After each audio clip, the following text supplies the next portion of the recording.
to go to Bob Clausen, who is outside. And Bob, are the protesters still hanging around at this hour? Well, you know, what a difference a trip to the airport makes. Things have obviously quieted down a little bit. You can take a look at the outside of the State House Convention Center.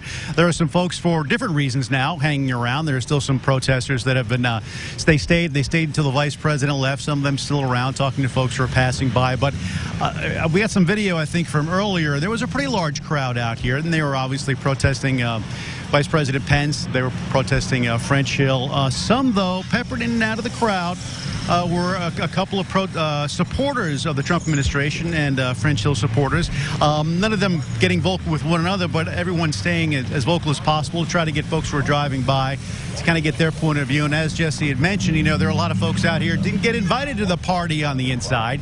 As she mentioned earlier, some folks did get inside the convention center and kind of disrupted the crowd, or they wanted to make their presence known as best they possibly could, whether it's for those who are in attendance or perhaps those we'll share with the video with you later. That was one of those things, though. It was actually not too bad outside. It was folks that really wanted to get a point across. One thing that I did speak to one person, she said, you know what, I'd just like a little more access, not only to Senator French Hill, but to my congressman in general. So that may be something they carry away. But all in all, it was a very quiet evening. The traffic is going to be the big byproduct of this because the vice president left, I want to say, about 10 minutes ago, got on Interstate 30.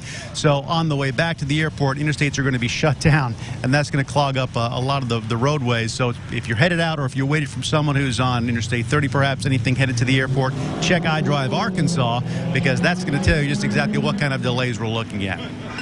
Ashley?